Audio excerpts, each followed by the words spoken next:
लोग थे साहब, लगभग रात 10:30 बजे आए थे साहब।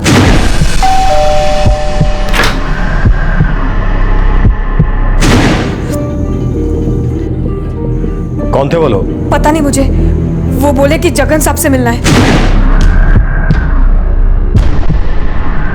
जगन साहब हैं? लेकिन वो थे कौन? साहब मैं कुछ पूछती इससे पहले ही जगन साहब बेडरूम से बाहर आ गए। आप कौन? मायरा, आने दो।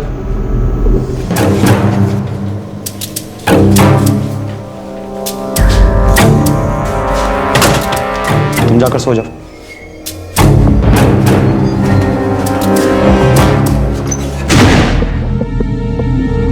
उसके बाद मैं किचन में जाके सो गई साहब। थोड़ी देर बाद मैंने चीखें सुनी, जगन साहब की चीखें। बचाओ! कोई बचाओ! कोई बचाओ मुझे! बचाओ! बचाओ! बचाओ कोई मुझे! जगन साहब दरवाजा खोलो! आप ठीक तो हो ना? जगन साहब दरवाजा खोलो! बचाओ! कोई मदद करो! जगन साहब कोई है?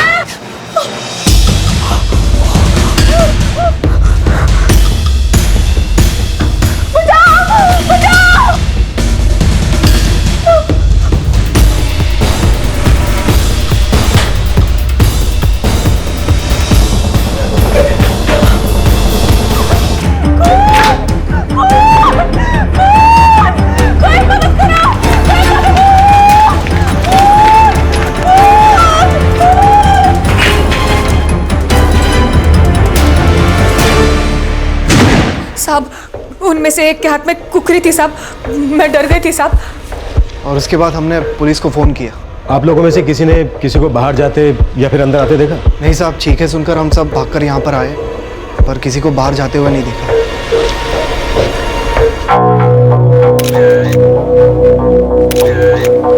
स्टैबिंग तो कई बार की गई सर, बाकी कमरे में कुछ बिखरा नहीं है। ऐसा लगता तो नहीं है कि कुछ चोरी हुआ है। हाँ, लेकिन अगर कुछ गायब है तो शायद उस नौकरानी मायरा को पता होगा या फिर जगन की बीवी को। पर बीवी तो घर पर नहीं है। अंजलि मैम साहब अपने ससुराल गई है, लातेहार झारखंड में। कब गई है वो? 1 हफ्ता हो गया साहब। उनका फोन नंबर?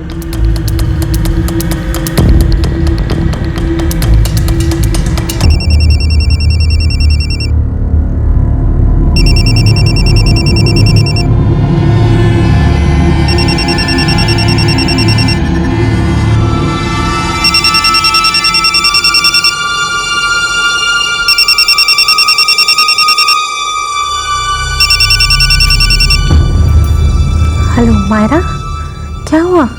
इतनी रात को फोन किया? क्या? अंजलि कोरा के पति जगन कोरा की 3 अक्टूबर 2012 को दिल्ली में 2 अज्ञात व्यक्तियों ने हत्या कर दी जो उससे मिलने आए थे। उस घटना की चश्मदीद गवाह घर की नौकरानी मायरा उन दोनों को नहीं पहचानती थी, पर मृत जगन उन्हें जानता था। और इससे पहले कि मायरा उन लोगों से उनका नाम पूछे, जगन ने उन्हें अंदर बुला लिया। जगन की पत्नी अंजलि हादसे के वक्त जगन के माता पिता से मिलने उनके घर लातेहार झारखंड गई हुई थी। हत्या बहुत क्रूरता से की गई थी और उन दोनों के आने का मकसद सिर्फ हत्या ही नजर आ रहा था।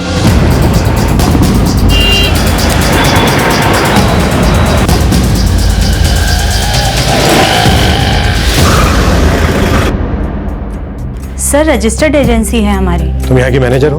हाँ साहब, अंजलि मैडम के नहीं होने पर सारा काम मैं ही संभालती हूँ। तुम लोग झारखंड से नौकर नौकरानियां बुलवाते हो और यहाँ पर काम पर रखवाते हो? हाँ साहब, पर हमारे रिकॉर्ड्स देख लीजिए, A to Z प्रॉपर मिलेंगे। आप चाहें तो चेक कर लो। मैंने कुछ पूछा नहीं और तुमने सफाई भी देनी शुरू कर दी। चेक तो होगा, सब कुछ चेक होगा। ये जगन कोरा एजेंसी का मालिक था? जी साहब, पर एक्चुअली में सारा काम मैडम ही संभालती हैं।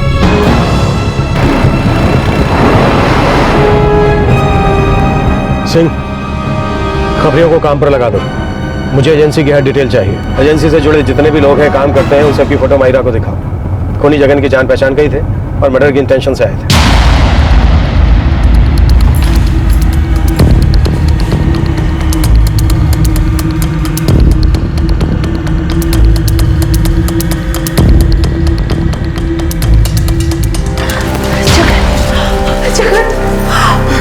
जगन! अरे ये क्या हो गया मेरे बेटे को?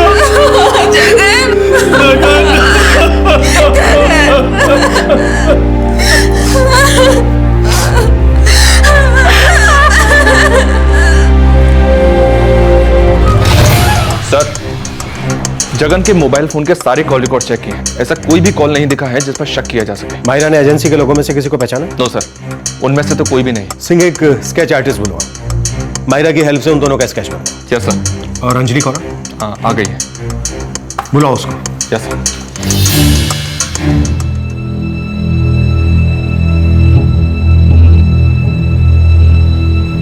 मैं 20 सितंबर को लातेहार गई थी। कोई खास काम था या ऐसे ही? हमारी एजेंसी की नौकरानी को छोड़ने गई थी।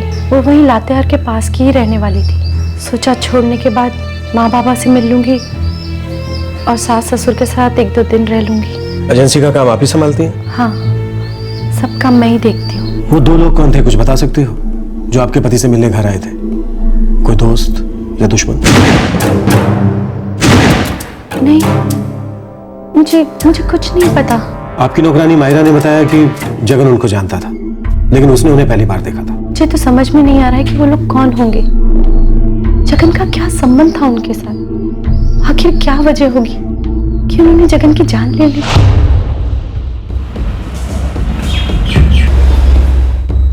पूरा मैन पावर पिछले 4 साल से इसी इलाके में है सर।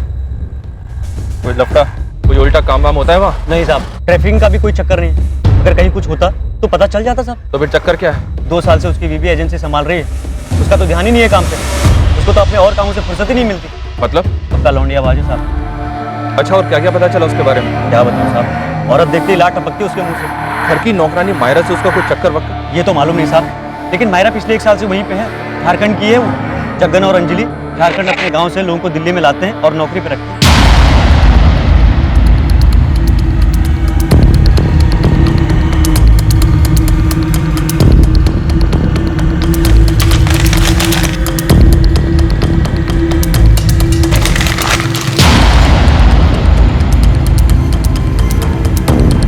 मैडम, एक बार तो ठीक से बताइए मुझे प्लीज।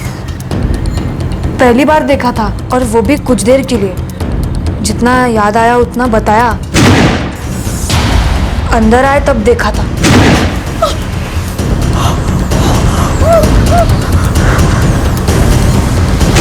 और दूसरी बार जब भागे तब हाथ पैर बहुत कांप रहे थे मेरे। ठीक से देख भी नहीं पाई। मायरा, क्या तुम्हें वो लोग अपने झारखंड के लगते थे? नहीं मैडम जी, पक्के से नहीं बोल सकती। मैंने सिर्फ इतना सुना था। जगन साहब हैं? उसके बाद मैंने सांप की चीखें सुनी थी।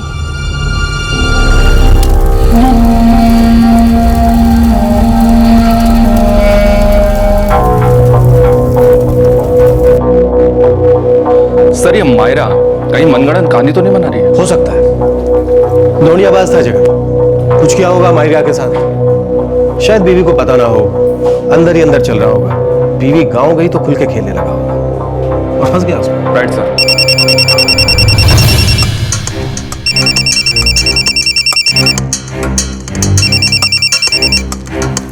क्या हुआ? सब कुछ सेटल हो गया घर पे? क्या मैं आ जाऊं? आप शीतल बोल रही हैं ना? ये जगन का ही नंबर है ना? फोन जगन का ही है, लेकिन जगन नहीं है फोन पर। तो आप कौन बात कर रहे हो? पीआई आशीष देव, निहाल विहार पुलिस स्टेशन। बोलिए मैडम, क्या सेटलमेंट होने वाला था? और तुम कब आने वाली थी? जगन कोरा के मर्डर में तुम्हारा क्या हाथ है? नहीं सर, जगन और मैं तो क्या? सर, हम दोनों जिंदगी की नई शुरुआत करने वाले थे। उसने कहा था दोनों साथ में रहेंगे। बस का टिकट भिजवाया था। ये देखिए, मैं 7 अक्टूबर को रोहतक से यहाँ आने वाली थी। जो उसने कहा था कि इसी दौरान वो अपने बेबी के साथ सेटलमेंट कर लेगा और हम दोनों साथ रहेंगे। मैंने वही पता करवाने के लिए फ़ोन किया था कि मैं आऊँ कि नहीं। मुझे क्या पता था कि उसका खून हो चुका है। मतलब जगन अपनी बीवी को छोड़ने की सोच रहा था? जी हाँ। आखिर गड़े मुर्दे बाहर आने लगे। जगन का सेल फोन, जो कि पुलिस कस्टडी में था, उस पर आई एक कॉल इस केस का पहला सुराग बनी। इस केस की एक ही चश्मदीद गवाह थी, घर की नौकरानी मायरा। और जब यह हादसा हुआ तब जगन की पत्नी अंजलि कोरा लातेहार झारखंड गई हुई थी। यह खेल था क्या? किसने रचा था? कौन सी कहानी बुनी जा रही थी? और किसी ने इस जुर्म की दस्तक सुनी भी थी या नहीं? आपका और आपके पति का रिश्ता ठीक नहीं था,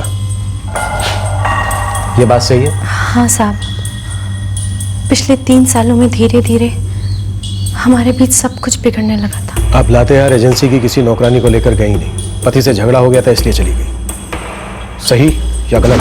3 साल पहले मुझे पता लगा कि जगन इधर उधर मुंह मारता फिरता है।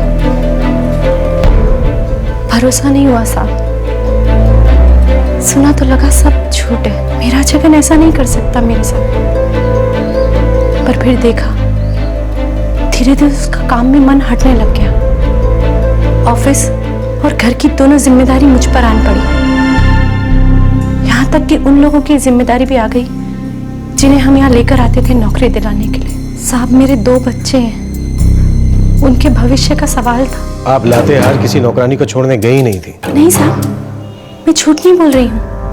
मैं नौकरानी को साथ लेकर गई थी, उसकी शादी थी, उसे घर छोड़ा था।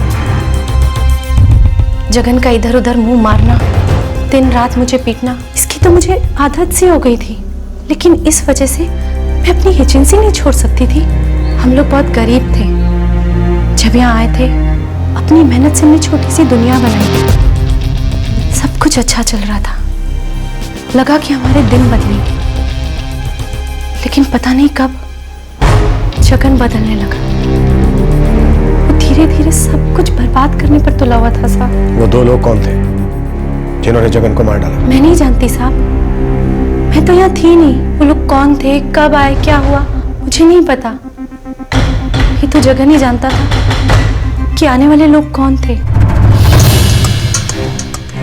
अंजलि गौरा के कॉल रिकॉर्ड्स चेक करो। Yes sir. मायरा के स्केच की कोई लीड? नो सर, अभी तक तो कोई नहीं। इससे मुझे शक हो रहा है, क्या वाकई में जगन के घर 2 लोग हैं? बेटा अंजलि, अब मेरी बात मान तो तुम दोनों बच्चों को लेके लातेहार आ जा हमारे पास रहने के लिए। नहीं बाबा, यहाँ एजेंसी है, काम है, सब कुछ यहाँ तक लाई हूँ, ऐसे छोड़कर नहीं जाऊंगी। लेकिन बेटा तू अकेली। बाबा, मैं अकेले सब संभाल लूंगी। पिछले कई सालों से मैं अकेले ही संभाल रही हूँ। जगन का तो पता नहीं कब से काम में ध्यान ही नहीं लगता था। यहाँ रहना सूरज और कोयल के भविष्य के लिए भी अच्छा रहेगा।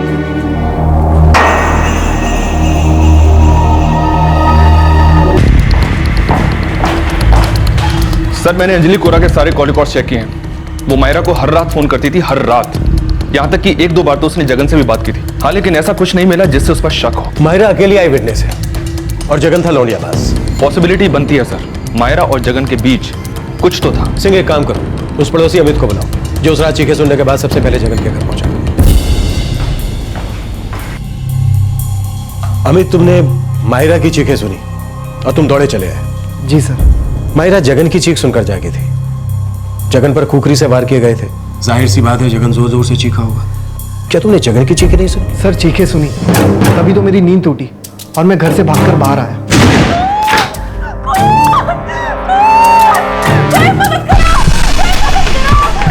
जगन के घर से चीखने की आवाजें आ रही थी। चीखें औरत की थी, मायरा की।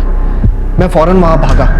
आवाजें सुनकर और भी लोग जमा हो गए। तुम उस कॉलोनी में बरसों से रह रहे हो? जी सर। जगन औरतों के मामले में काफी तेज था। तुम पड़ोसी हो उसके, जानते थे कुछ इस बारे में? जी नहीं सर, मैं जगन को ज्यादा करीब से नहीं जानता। इतना पता था कि मियाँ बीवी के बीच में ज्यादा बनती नहीं थी, उनके रोज झगड़े होते रहते। मायरा, वो नौकरानी, उसका कुछ लफड़ा था जगन के साथ? सर मुझे इसके बारे में कुछ नहीं मालूम। अब पड़ोसी के घर में झाँक कर कौन देखेगा साहब। उस रात मैं चौंक कर जागा, घर से बाहर गया और देखा कि जगन मरा पड़ा है। इसलिए मैंने पुलिस को बुलाया। सर, घर की 4 दीवारी के भीतर क्या हो रहा था, किसका किसके साथ क्या रिश्ता है, ये सब हमको कैसे पता होगा साहब? ठीक है, तुम जा सकते हो। जरूरत पड़ी तो तुम्हें फिर से बुलाएंगे। ये मायरा या तो झूठ बोल रही है या हमसे कुछ छिपा रही है। साहब, मैंने कुछ नहीं किया साहब। मैंने कुछ नहीं किया, मैंने सच में कुछ नहीं किया। क्या? देख मायरा, सच बोलते, सचमुच में 2 लोग थे या फिर तो कोई कहानी सुना रही है? भगवान कसम साहब, 2 लोग आए थे। मैं काहे झूठ बोलूंगी साहब। और कोई क्यों मारेगा जगन को? तू ही बोल, कोई दुश्मनी होगी तभी तो। किससे थी जगन की दुश्मनी? कौन था दुश्मन? उसकी बीवी? सच है ना? बोल। साहब, कुत्ते बिल्ली जैसा झगड़ा तो रोज होता था उनके बीच। मैडम जी, जगन साहब की जान लेगी ऐसा नहीं हो सकता साहब। तेरा जगन के साथ कोई चक्कर था? साहब मैं नौकरानी हूँ साहब, सिर्फ नौकरानी। ऐसा गंदा काम नहीं कर सकती साहब मैं। जगन की औरतों पे नजर रहती थी, बुरी नजर, समझ रही है ना तू? पता ही होगा, साल भर से वहां काम कर रही है। जगन ने कभी तुझे नजर उठा के नहीं देखा? कभी तुझ पे हाथ नहीं डाला? नहीं साहब, कभी नहीं। तो फिर क्यों मार डाला उसे? साहब मैंने जगन साहब को नहीं मारा साहब। मायरा, तू पहले ही दिन से कहानी सुना रही है कि 2 लोग आए, तूने दरवाजा खोला, उन्होंने कहा जगन से मिलना है। इससे पहले कि तू कुछ पूछती, जगन ने कहा इन्हें अंदर आने दो, और तू जाकर अंदर सो जा। झूठी कहानी है, 100% झूठी। तू मिली हुई थी उन दोनों से, तेरा हाथ है जगन के खून में। नहीं साहब, मुझे नहीं मालूम था वो कौन थे। मैंने पहले उनको कभी नहीं देखा था साहब। मैंने उनको अंदर आने दिया क्योंकि मुझे सब बोला गया था कि उनको अंदर आने दो, इसलिए।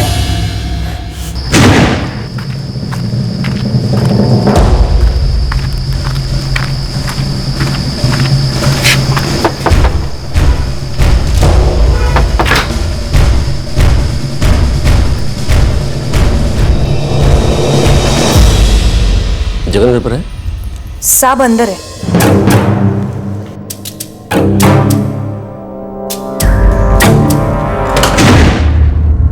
भगवान कसम साहब, मुझे बिल्कुल मालूम नहीं था कि वो लोग जगन साहब की जान लेने आए हैं। मैं तो किचन में जाके सो गई थी और जब मैंने चीख सुनी तब मेरी नींद टूटी थी साहब। झूठ क्यों बोला तब तक? साहब मैं डर गई थी, सच्ची। मुझे लगा था कि मैं फंस जाऊंगी। किसने बोला था उन्हें अंदर आने दो? पुलिस को पहले से ही शक था कि कोरा परिवार की नौकरानी मायरा कोई झूठी कहानी सुना रही है, और पुलिस का इंट्यूशन सच साबित हुआ। उस रात जो कुछ भी हुआ वो एक सोची समझी साजिश थी, और उस साजिश में मायरा को एक मोहरे की तरह से इस्तेमाल किया गया था। अब सवाल यह उठ रहा था कि इस साजिश के पीछे दिमाग किसका था?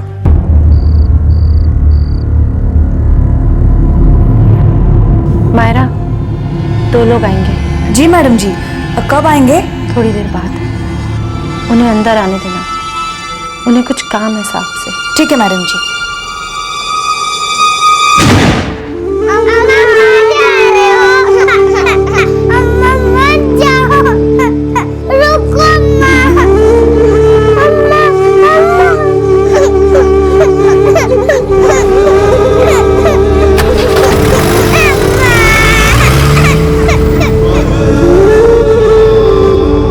चाहे कोई कितनी भी चालाकी से प्लान कर ले, लेकिन कोई भी क्राइम परफेक्ट क्राइम नहीं होता। जो मैंने किया वो परफेक्ट क्राइम नहीं था, लेकिन एक जुर्म ऐसा है जो बार बार होता है, हर जगह होता है, वो परफेक्ट क्राइम है। कितनी औरतों की जिंदगी के साथ हुआ है ये क्राइम, लेकिन उसका परफेक्ट इलाज मुझे आज तक नहीं मिला। परफेक्ट रिश्ता था हमारा। 6 साल पहले मिले थे हम अपने गांव लातेहार में, और प्यार हो गया। सब लोग कहते थे एकदम परफेक्ट जोड़ी है। फिर हमने शादी कर ली, दिल्ली आ गए नई जिंदगी बनाने के लिए। 2 बच्चे हुए, सब कुछ अच्छा चल रहा था साहब, पर पता नहीं कब ये परफेक्ट रिश्ता धीरे धीरे कैसे सड़ने लगा। तुम चाहती तो इस रिश्ते से निकल सकती थी, अपने माँ बाप से बात करती, जगन के माँ बाप से कहती, यह भी तो एक रास्ता था। छोड़ देती ऐसे आदमी का साथ। छोड़ देती? सब कुछ छोड़ देती? इतना आगे बढ़ने के बाद? सब कुछ मैंने खड़ा किया था साहब, फिर मैं ही क्यों नए सिरे से शुरुआत करूं? क्यों हर बार औरत को ही नए सिरे से शुरुआत करनी पड़ती है? वो भी तो छोड़कर जा सकता था सब।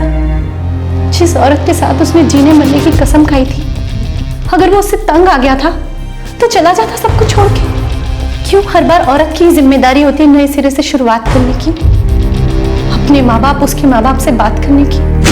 ये तुम क्या कह रही हो बहू? जगन तो ऐसा नहीं था। वो मेरा बेटा है, वो ऐसा नहीं कर सकता। नहीं, मैं नहीं मानती। मैं जानती थी कि आपको मेरी बात सच नहीं लगेगी, इसलिए 2 साल से मैं चुप थी।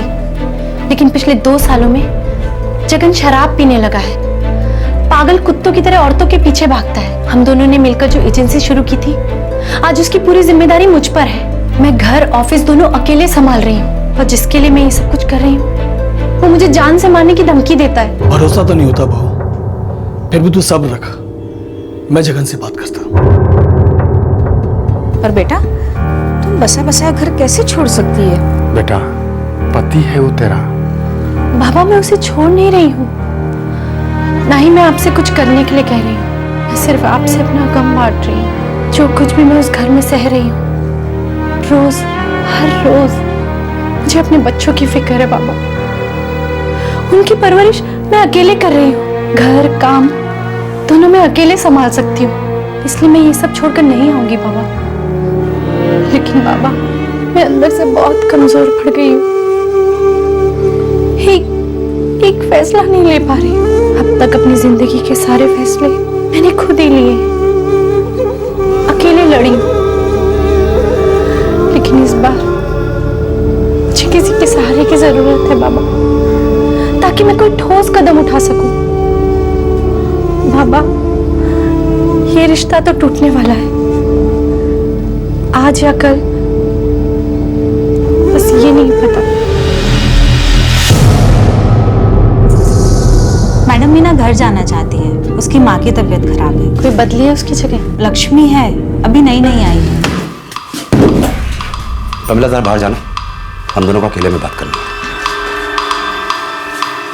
क्या जरूरत थी मेरे माँ बाप से बात करने की? उनसे बात नहीं करती तो किससे करती? धंधे की बागडोर तुम्हें सौंपी है, इसका मतलब ये नहीं है कि धंधे की मालिक बन गई हो, मेरी जिंदगी की मालिक बन गई हो। औरत हो, औरत की तरह रहो, वरना इस धंधे से, इस घर से तुम्हें ऐसे बाहर निकाल दूंगा ना जैसे दूध में से मक्खी। सड़क पर भीख मांगने की नौबत आ जाएगी तुम्हारी। ये आज जो कुछ भी खड़ा है ना, इसमें आधी मेहनत और आधा हिस्सा मेरा है। गलतफहमी मत जीना तू, सब कुछ मेरा है ये। तुझे तो मैं ऐसे बाहर निकाल सकता हूँ, ऐसे 1/2 करके झारखंड भेज दूंगा, समझी? और हाँ, अगली बार मेरे माँ बाप से बात करने की कोशिश करी ना तो तेरा खेल खत्म, जान से मारती है तुझे। खून पसीना मेरा और जो कुछ भी था वो सब उसका। मैं तो उसके साथ ही नहीं रहना चाहती थी, लेकिन अपनी मेहनत की कमाई कैसे उसे सौंप देती?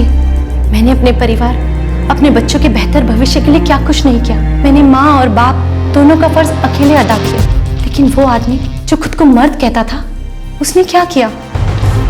दिन रात सुबह शाम निकल जाता था चरने के लिए, बच्चों के साथ थोड़ा सा समय भी नहीं बिताता था, और ऊपर से मुझे मारने की धमकी देता रहता था। अरे सब्र करो ना थोड़ा, कुछ दिनों की बात है, फिर साथ ही रहेंगे। बस इस अंजलि का जरा पत्ता कटने दो। मानो मेरी बात, मैं मौका मिलते ही इसे अपनी जिंदगी से बाहर निकाल दूंगा। मेरे अपने घर में, मेरी आंखों के सामने एक परफेक्ट क्राइम हो रहा था साहब, और मेरे पास उसका परफेक्ट इलाज नहीं था। डरती थी मैं साहब, औरत हूं ना, कमजोर थी, लेकिन मैं अपने बच्चों को नहीं छोड़ सकती थी। उस आदमी के भरोसे मैं अपने बच्चों को कैसे छोड़ देती, जो अपने बच्चों की माँ को मार डालना चाहता था। जगन को मारने आए वो दोनों लोग कौन थे?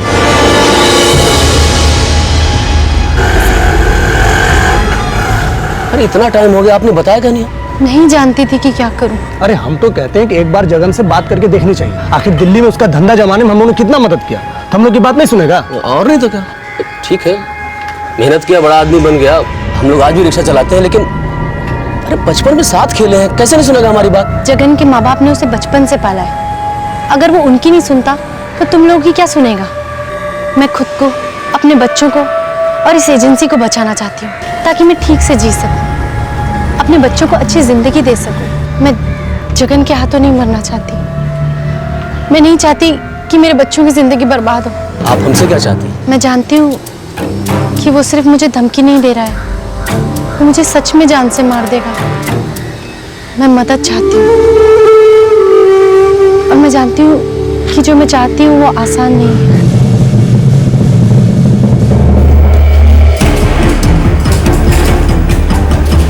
मायरा को मेरे प्लान के बारे में नहीं पता था साहब। उसे नहीं पता था कि मैं जगन को मारने के लिए 2 आदमी भेज रही हूँ। मैंने बस उसे कहा था कि दरवाजा खोल देना और उन्हें अंदर आने देना। मैं सिर्फ अपनी जान बचाना चाहती थी। मैं डर गई थी कि अगर मुझे कुछ हो गया तो मेरे बच्चों का क्या होगा मेरे मरने के बाद साहब। मुझे कुछ समझ नहीं आ रहा था साहब कि मैं क्या करूं, कहां जाऊं। मैं जानती थी साहब, मैं जो कर रही हूं वो गलत है, जुर्म है, लेकिन कोई गलत फहमी नहीं थी साहब। कि ये एक परफेक्ट क्राइम है, लेकिन मैं क्या करती साहब? मैं अपनी जिंदगी बचाना चाहती थी, अपने बच्चों को नई जिंदगी देना चाहती थी साहब। मुझे समझ ही नहीं आ रहा था कि कोई मेरी कैसे मदद करेगा। इसीलिए मैंने अपनी जिंदगी का फैसला खुद ही अपने हाथों में ले लिया साहब।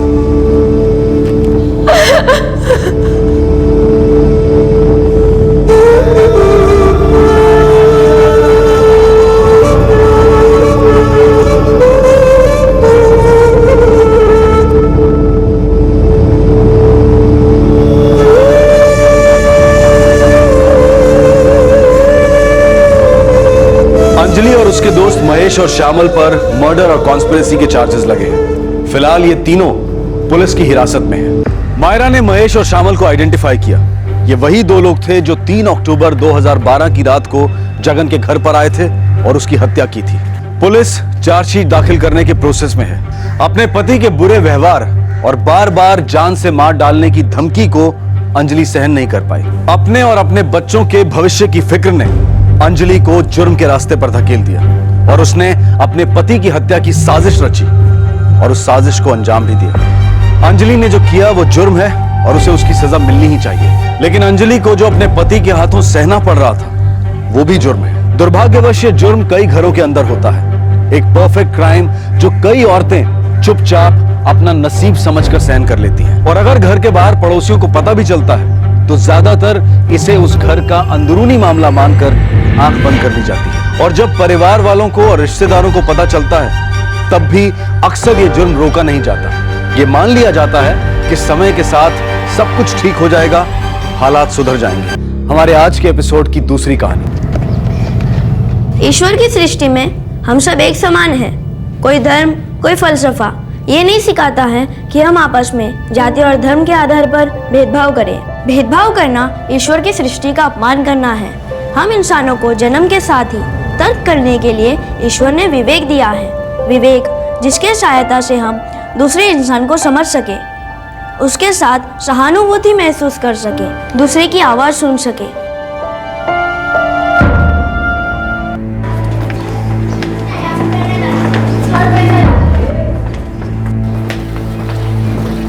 जा, गाड़ी ठीक से साफ कर।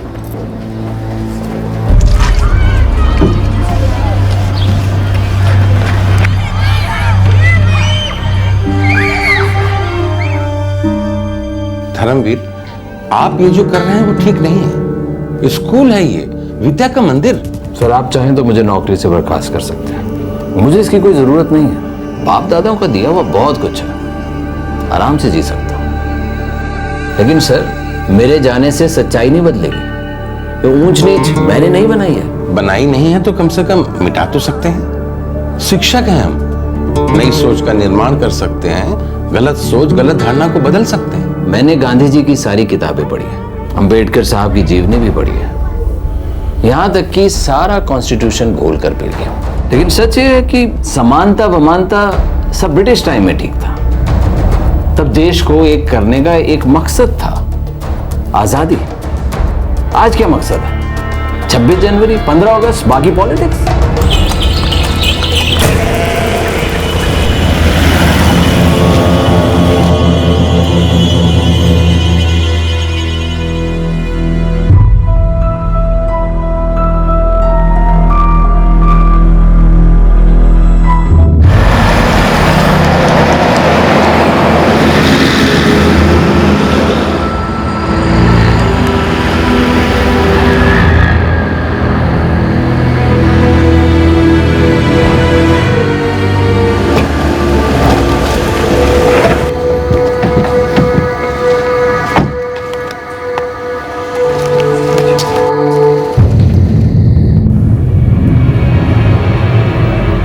बजे घर से निकली थी, बोल रही थी 7 बजे तक आ जाएगी। उसका फोन भी नहीं लग रहा जी, कब से बंद है। बाबूजी, बीजी, मैं 7 बजे तक वापस आ जाऊंगी, ठीक है? स्कूटी ध्यान से चलाना पुत्र। ओफो बीजी, मैं पहली बार थोड़ी ना चला रही हूँ।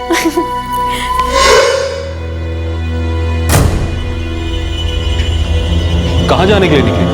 जाती थी किसी सहेली के घर, ऐसा ही बोली थी। अरे कहाँ जाने के लिए तैयार हो रही है? बीजी सोनिया के घर, आज पार्टी है ना उसके घर। सोनिया वही ना तेरे ऑफिस वाली? हाँ जी बीजी वही। सोनिया को फोन किया आपने? नंबर ही नहीं है साहब। पर सर उसके ऑफिस में हमने फोन किया था, पर 7:30 बज गए थे तो किसी ने फोन उठाया ही नहीं। किस दफ्तर में काम करती है आपकी बेटी ज्योति और उसकी दोस्त सोनिया? करती थी जी, अब नहीं करती। 1 महीना पहले ही नौकरी छोड़ दी उसने। जो महिलपुर में जो एक फाइनेंस कंपनी है वहाँ काम करती थी। आप में से किसी के पास ना तो सोनिया का एड्रेस है ना फोन नंबर? मुझे नंबर तो नहीं है। पर सर जी ज्योति जब भी घर से बाहर जाती थी तो हमेशा टाइम पे वापस आ जाती थी, लेकिन आज वो 8 बजे तक आई नहीं, उसका फोन भी बंद था। तो इन लोगों को ज्यादा चिंता हो रही थी क्योंकि वो कह के गई थी मैं 7 बजे तक वापस आ जाऊंगी। आप कौन? जी मैं हरमेश सिंह, धर्मेर का पुराना दोस्त है सर। अब इसका फोन आया तो मैं चला आया सर। 8 बज गए थे, इन लोगों को बहुत चिंता हो रही थी।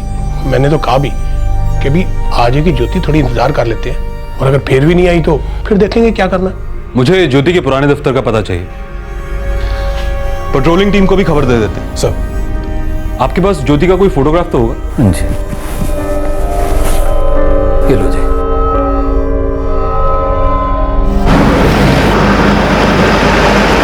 25 वर्षीय ज्योति पंजाब के होशियारपुर जिले के एक गांव की रहने वाली थी।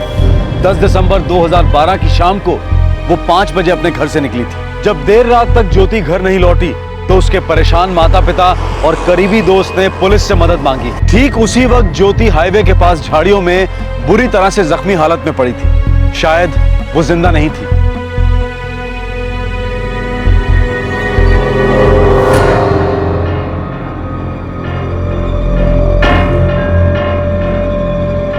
क्या उस शाम कोई दस्तक हुई थी कि कुछ ठीक नहीं है, या फिर यह दस्तक बहुत पहले ही सुनाई दी थी? क्या यह दस्तक सुनी ही नहीं गई, या फिर सुनकर भी अनसुनी कर दी गई?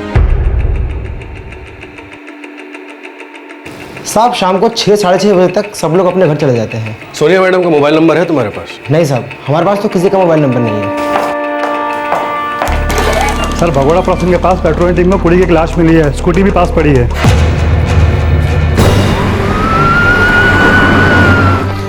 देख उधर जाके चेक कर।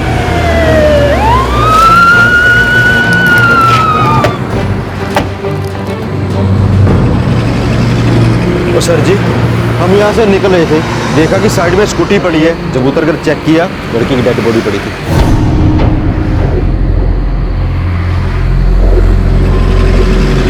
सर लगता वही लड़की है, ज्योति सिंह।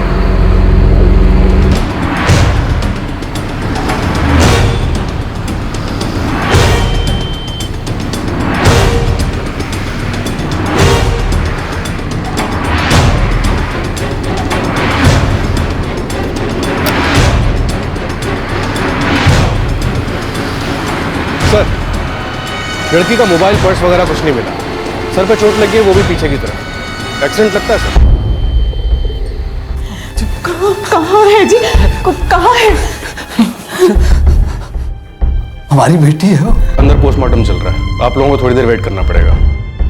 आपने ध्यान से देखा है जी, वो हमारी ज्योति है। फोटोग्राफ से शक्ल मैच होती है मैडम।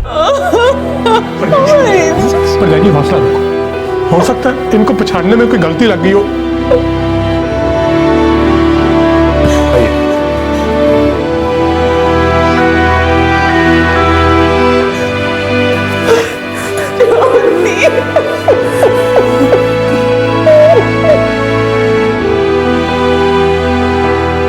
रात 12:30 बजे हमारी पेट्रोलिंग टीम को भगोड़ा क्रॉसिंग के पास लाश मिली और स्कूटी भी।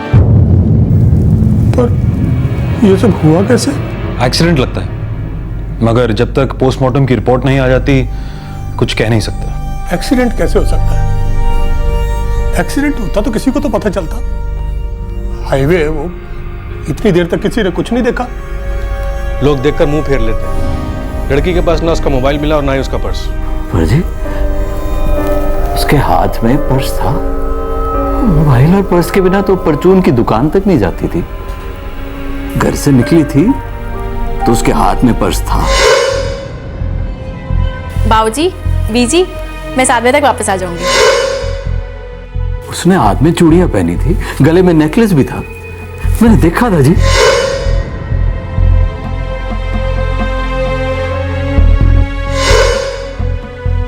पर हमें तो बॉडी पे कुछ नहीं मिला, कुछ भी नहीं।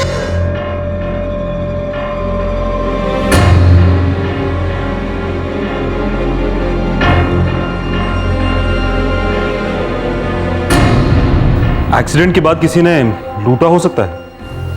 6 से 8 के बीच, मौत 6 से 8 के बीच में हुई है। हो सकता है किसी ट्रक ने उड़ा दिया हो। स्कूटी पे डेंट्स भी पड़े थे और फ्रंट मिरर भी टूटा हुआ था।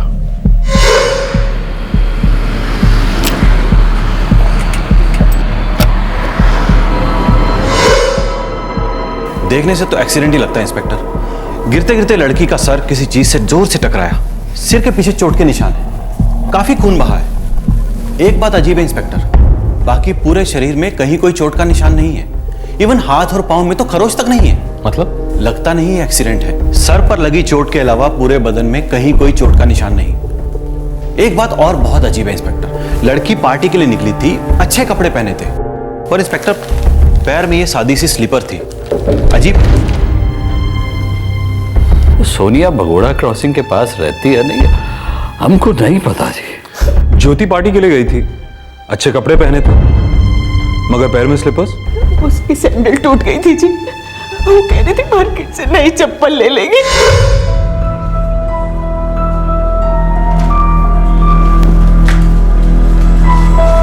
पुत्र, ये क्यों पहन के जा रही है पार्टी पे?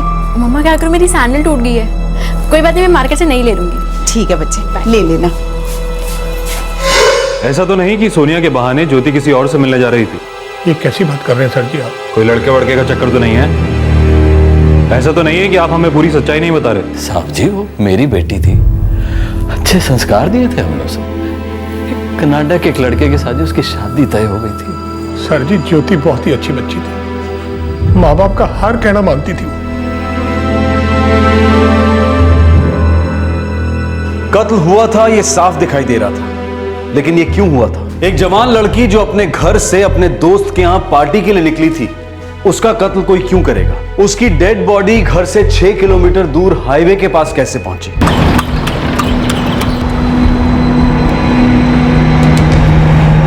सर, कल सुबह तक लड़की के फोन कॉल रिकॉर्ड्स आ जाएंगे। गहने और मोबाइल दोनों चोरी हुए, पर्स भी चोरी हुए। घर से 6 किलोमीटर दूर शाम 6 से 8 के बीच में मौत हुई। वो सोनिया की पार्टी में गई भी थी?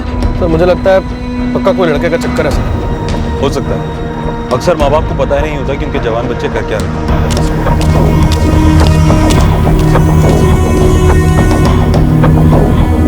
पार्टी और मेरे घर? नो सर, कल शाम को तो मेरे घर कोई पार्टी थी ही नहीं। पर ज्योति ने तो घर पे यही बताया था। स्ट्रेंज सर, एक तो ज्योति को जॉब छोड़े हुए 1 महीना हो गया था, और दूसरी बात यह है कि हम एक ही ऑफिस में थे, इसलिए एक दूसरे को जानते थे। बट हमारे बीच ऐसी कोई खास फ्रेंडशिप नहीं थी कि मैं उसे पार्टी में बुलाऊं। और ना ज्योति कभी मेरे घर आई और ना मैं उसके घर कभी गई, तो पार्टी में बुलाना। ज्योति ऑफिस में किसी और से क्लोज थी? हाँ सर, रंजिता की ज्योति से अच्छी बनती थी।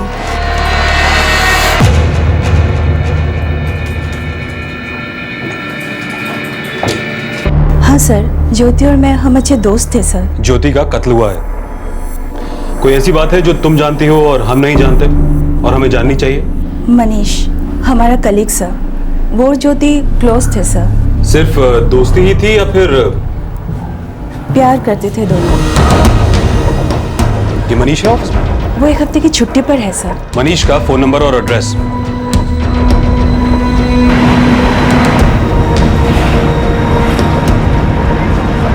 फोन अभी भी बंद है सर। मोतिया गांव का रहने वाला है ये मनीष। मोतिया गांव? वो तो भगोड़ा क्रॉसिंग से 3 किलोमीटर दूर है, जहां से ज्योति की लाश मिली।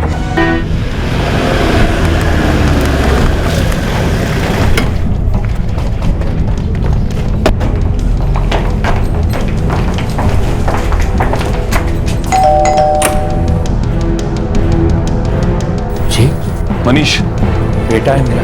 कहाँ है?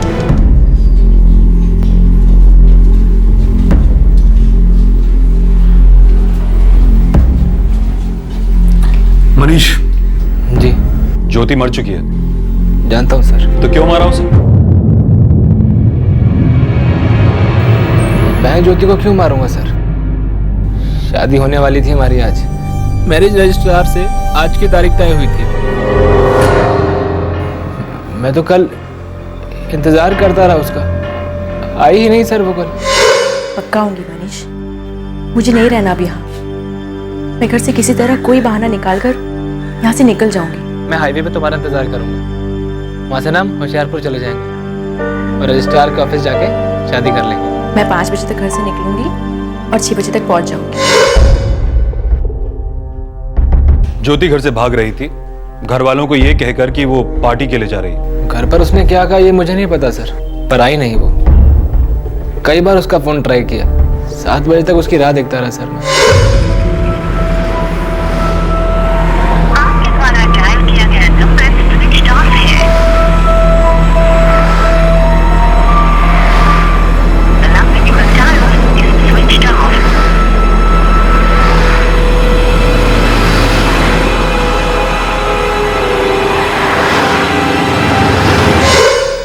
साढ़े 7 बजे के आसपास मैं वापस आ गया था सर।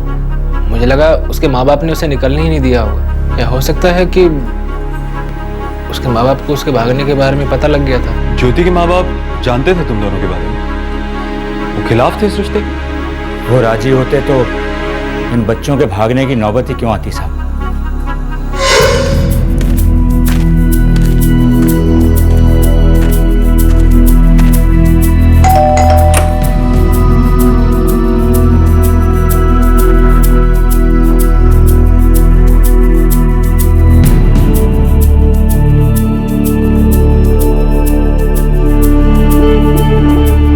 अब तू सबके साथ बैठकर सबके सामने बोलेगी कि तू इस लड़के से प्यार करती है और उससे शादी करना चाहती है। वो बाबूजी, मैं मनीष से प्यार करती हूँ। ये बकवास मैं सुन चुका हूँ इस लड़के और उसके बाप से।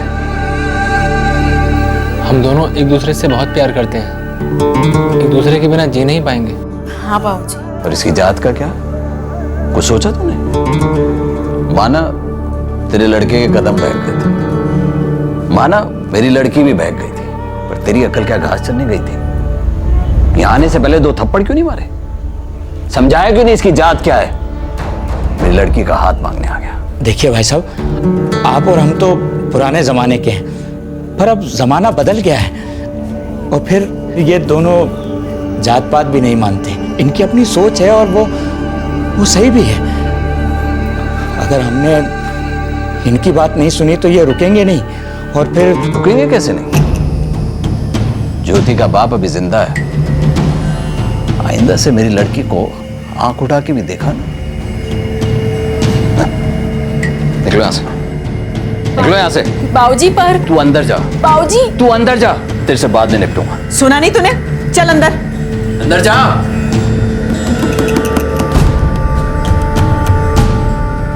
कल से इसकी नौकरी बंद। अब जात तो नहीं बदल सकती ना साहब, ना हमारी ना ज्योति के परिवार की। बहुत ऊंची जात के लोग हैं साहब, पर ये बच्चे जिद किए बैठे थे, अड़ गए थे बिल्कुल। एक दूसरे के बिना जीना ही नहीं चाहते थे। उसके बाबूजी ने जबरदस्ती घर पे बिठा दिया, उसे नौकरी से निकलवा दिया। और तेरी ज्योति से शादी नहीं हो सकती थी, इसलिए तूने उसकी जान ले ली। सर मेरी सोच ज्योति के बाबूजी जैसी नहीं है, और ना ही ऐसी सोच ज्योति की थी। हम तो बस सर प्यार करते थे एक दूसरे से,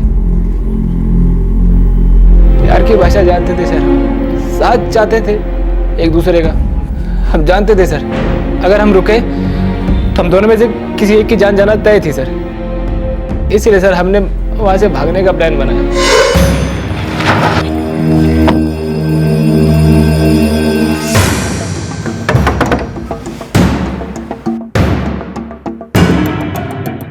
तू ज्योति का पीछा छोड़ दे, तेरी सेहत के लिए अच्छा होगा कि तू ज्योति को भूल जाए।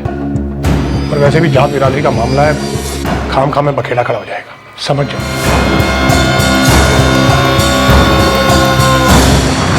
ज्योति, ज्योति यहाँ हम साथ साथ नहीं रह सकते। कितनी भी तरक्की आ जाए इस देश में, कितनी भी नई सोच आ जाए, लेकिन ये दकियानुसी प्रथाएं कभी नहीं बदलेंगी। कोई नहीं बदलेगा इन्हें ज्योति, ये हमेशा ऐसी रहेंगी। कोई बदलना चाहता भी नहीं है। पिछड़ेपन को बरकरार रखने में ना बहुत लोगों का फायदा है, और तुम्हारे बाबूजी भी ऐसे लोगों के गुलाम हैं। पर हम गुलाम नहीं हैं, हम घुटने नहीं टेकेंगे, हम भाग जाएंगे यहाँ से। पूरी दुनिया पर तो खाप का राज नहीं है ना। प्यार करता था सर उससे, बहुत चाहता था सर उसे। उसकी मौत की खबर सुनी सर रंजीता से, आखिरी बार जाके उससे मिलना चाहता था सर, एक बार देखना चाहता था सर उसको मैं, लेकिन जाता था सर। मैं अगर वहां पर गया ना तो वो लोग मुझे ही उसके खून का जिम्मेदार मानेंगे सर।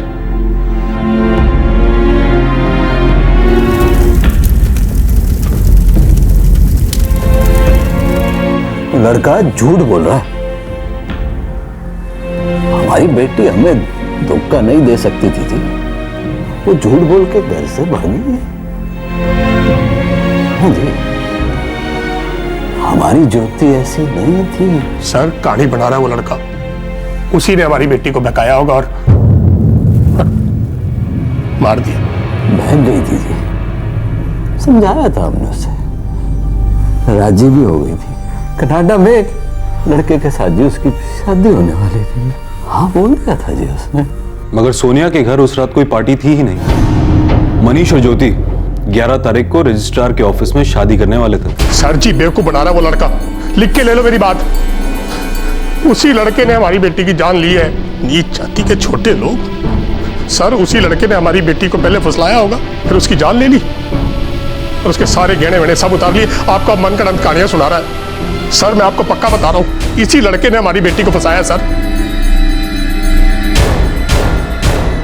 कौन झूठ बोल रहा था, कौन कहानी बुन रहा था, या फिर इस खून की कोई तीसरी ही वजह थी? इससे पहले कि किसी और वजह के बारे में पुलिस को पता चले, उन्हें इस केस के बारे में एक शॉकिंग इंफॉर्मेशन मिली।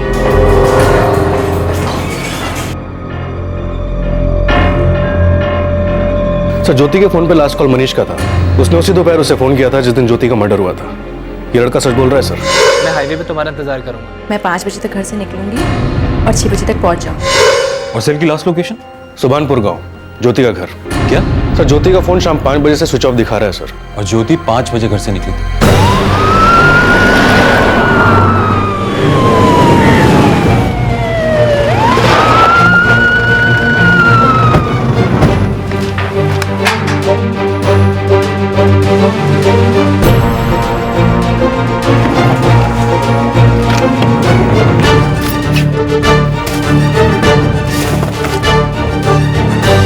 सर जी मुझे तो पक्का यही लगता है कि ये सब उस मनीष ने ही करवाया होगा। उसी साले ने हमारी बेटी को कहा होगा कि मोबाइल वो घर पे छोड़ के जाए।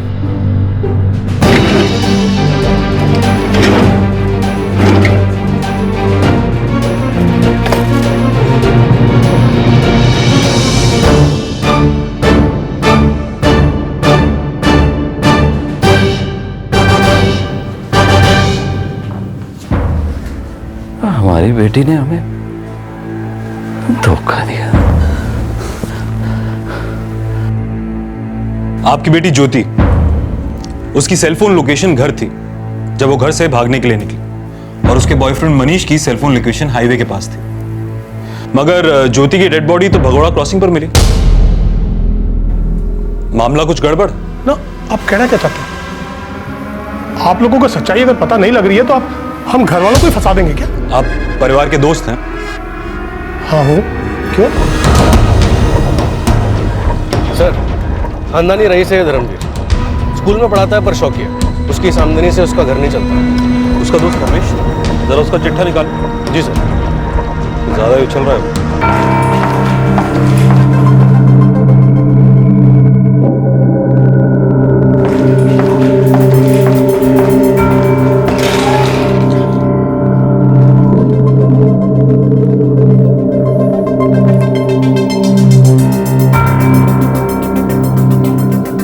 क्या है ये?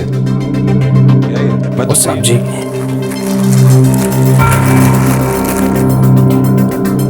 पूरे 1 लाख हैं जी। आप है ना वो लड़की वाले केस को एक्सीडेंट बनाकर बंद कर दो। आपके लिए तो मामूली सी बात है।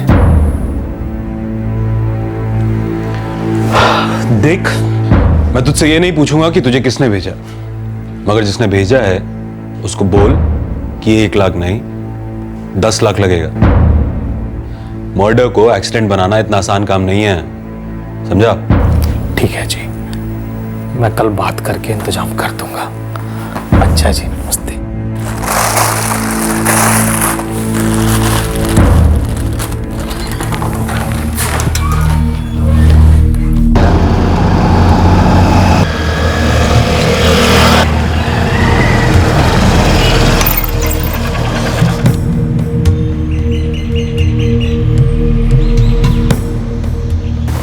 साहब जी, इंस्पेक्टर तो बड़ा मुंह फाड़ रहा है, 10 लाख रुपए मांग रहा है केस बंद करने के। 10 लाख? हाँ जी साहब जी, बहुत भाव बढ़ गए उसके।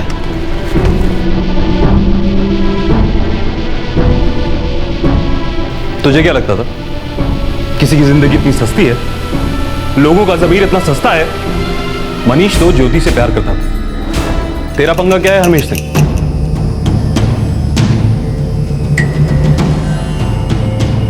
ज्योति को तूने मारा? जात बिरादरी की इज्जत मिट्टी में मिलाना चाहती थी वो। हम ये नहीं होने देते। वो एक नीच जाति के लड़के का हाथ पकड़ के भाग जाए और हम चुपचाप देखते रहे, तो हमारे मुंह पे तमाचा मारे और हम सहन कर लें। ये उसका अपना फैसला था। वो होती कौन है फैसले करने वाली? ये फैसले बिरादरी करती है, और ये फैसले तो सदियों पहले हो चुके हैं। तू ना तो ज्योति का बाप है ना ताऊ। तुझे क्या हक बनता है कि तू तय करे वो सही थी या गलत? ये जो कुछ भी हुआ है मेरा अकेले का फैसला नहीं था।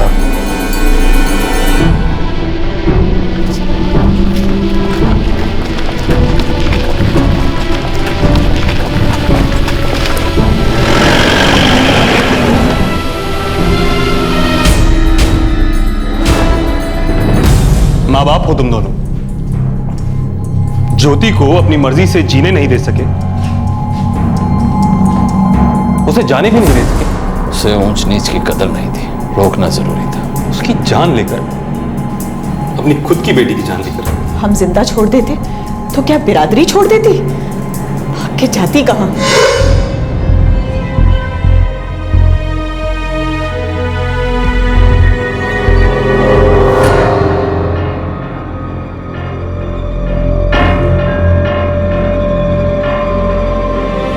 बाबूजी, आज शाम को मैं ये घर और ये गांव छोड़ के जा रही हूँ। आपकी यहाँ पे बहुत इज्जत है, बहुत मान है। हम दोनों इतनी दूर चले जाएंगे कि आपकी इज्जत पर कोई आंच नहीं आने पाएगी। बाबूजी, इसको फाड़ने से क्या होगा? वो सिर्फ एक कॉपी है। आप ये मत सोचिएगा कि मैं यहाँ से भागने वाली थी। मैं जो भी करती आपको बता के करती, आपसे छिपा कर नहीं। बेशरम, तुझे पता भी है क्या कह रही है तू? पूरी दुनिया में तुझे वो एक ही लड़का मिला, वो भी नीची जात वाला? कुछ तो शर्म कर। कितने लाड प्यार से पाला तुझे, तेरी हर ख्वाहिश पूरी की, तू बदले में हमें ये दे रही? गलत तो गलत होता है ना बाबूजी, चाहे वो कोई बड़ा करे या कोई छोटा करे, कोई अपना करे या फिर कोई पराया। अच्छा, तू हमें सिखाएगी कि क्या सही है और क्या गलत? मैं आपको कुछ सही गलत नहीं सिखा रही। सीखना ना सीखना ये आपके हाथ में है, और वक्त सबको सब कुछ सिखा देता है। वक्त बदल रहा है, आपके ख्याल भी बदल जाएंगे। मैंने तय कर लिया कि मैं मनीष के साथ जा रही हूँ। मुझे रोकने की कोशिश मत कीजिए।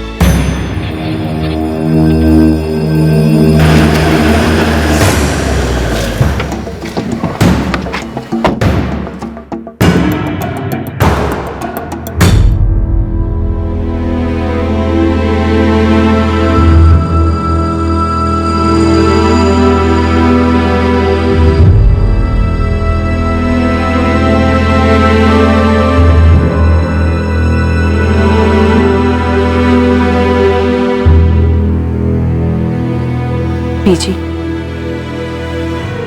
बाबूजी, मैं जा रही हूँ।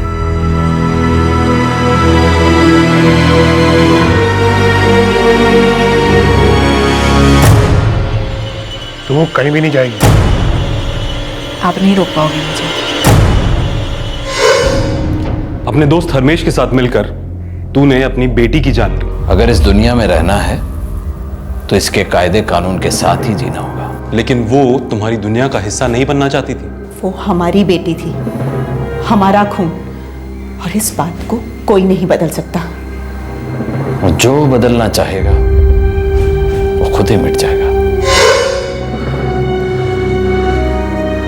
अंधेरा होने दो, फिर देखते हैं इसका क्या करना है।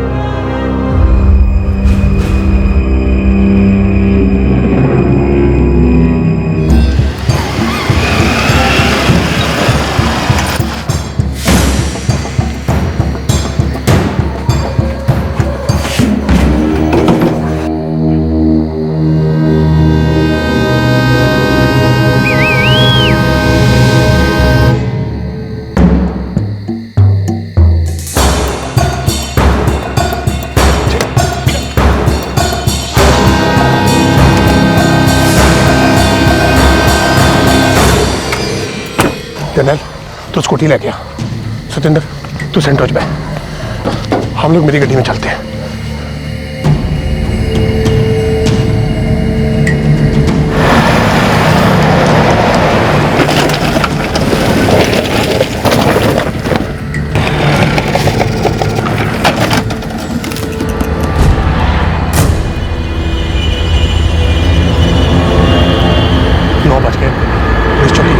रिपोर्ट दर्ज करा लेते हैं। सड़क के किनारे डेड बॉडी मिलेगी तो एक्सीडेंट का केस बनेगा।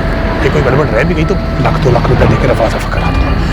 जनरल, इसके अंदर एक गड्डी लेकर दूसरी मेरा काम चलो चलो चलो चलो।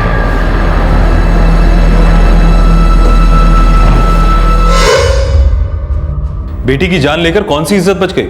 जिंदा रहती तो इज्जत मिट्टी में मिल जाती। मां है और आप स्कूल में पढ़ाते हैं, पैसे के लिए नहीं, पढ़ाना अच्छा लगता है इसलिए। लेकिन आप अपनी बेटी का दिल नहीं पढ़ पाए और ना ही समाज की बदलती सोच को। क्या खाक पढ़ाते हैं आप? हमारा समाज, उसकी मर्यादा, उसके संस्कार को पढ़ना जरूरी है, समझना जरूरी है, समझाना जरूरी है। ये हमारी परंपरा है, ये कभी नहीं बदलेगी इंस्पेक्टर साहब। गंगा उल्टी नहीं बहती। तुम जैसे लोग गंगा को बहने ही कहां देते हो? अपनी गंदी सोच के बोझ से उसका बहना रोक रहे हो और इस गंदी धकियानुसी सोच को परंपरा कहते हो। एक ऐसा कस के थप्पड़ पड़ना चाहिए कि परंपरा की बत्ती सी याद में आ जाए।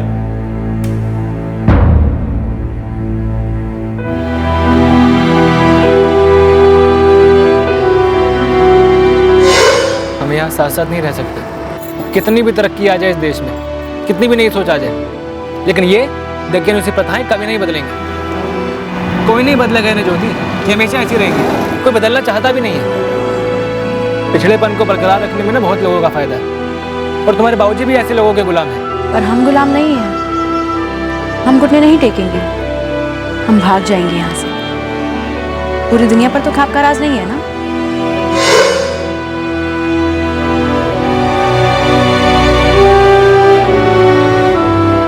ज्योति के पिता धर्मवीर सिंह, उसकी मां दलजीत सिंह और धर्मवीर के दोस्त हरमेश सिंह, इन तीनों पर आईपीसी की धारा 302 मर्डर के लिए और सबूत मिटाने के जुर्म के लिए धारा 201 के तहत चार्जेस लगे हैं। हरमेश के साथीदार सतेंद्र पर आईपीसी की धारा 201 के तहत चार्जेस लगे हैं। हरमेश का ड्राइवर जर्नैल सिंह, जो इस जुर्म में शामिल था, अब तक फरार है। ज्योति अपने घर की चारदीवारी से आजाद नहीं हो पाई। वो पार नहीं कर पाई अपने परिवार की दकियानुसी मान्यताओं की दीवारों को। परंपरा और रीति रिवाज के नाम पर माँ बाप ने अपनी बेटी की जान ले ली। उन्हें बदलती दुनिया की दस्तक न नजर आई न सुनाई दी। आंखों पर पट्टी बंधी रही और कान बहरे। दुनिया की कौन सी संस्कृति परिवर्तन के बहाव को रोक पाई है? हमारी सभ्यता का इतिहास गवाह है कि समय के साथ सोच को बदलते रहना होगा, तभी एक समाज, एक संस्कृति का विकास होगा। आजादी का अर्थ सिर्फ ये नहीं होता कि किसी की हुकूमत से निजात पा लेना। आजादी का सही अर्थ है अपनी कट्टर दकियानुसी परंपराओं से मुक्त होना, दूसरों की विचारधाराओं को सुनना और उस विचारधारा का सम्मान करना। विवेक की आवाज के आगे दमन की आवाज को जीतने ना देना। विरोधी विचारधारा को सुनकर उस पर विचार कर सहनशील बनना। आजादी का संघर्ष सबसे मुश्किल तब होता है जब आपको यह तय करना होता है कि आपके लिए क्या सही है और क्या गलत है। और सिर्फ आपके लिए नहीं, आपके अपनों के लिए भी यह तय करना होता है कि उनके लिए क्या उचित होगा, क्या सही होगा और क्या अच्छा होगा। किसी भी समाज के कर्ता धर्ताओं के लिए सबसे आसान होता है फतवे जारी करना कि क्या करना है और क्या नहीं। मुश्किल है दूसरों की आवाज सुनना, विवेक से, विचार विमर्श से निर्णय लेना।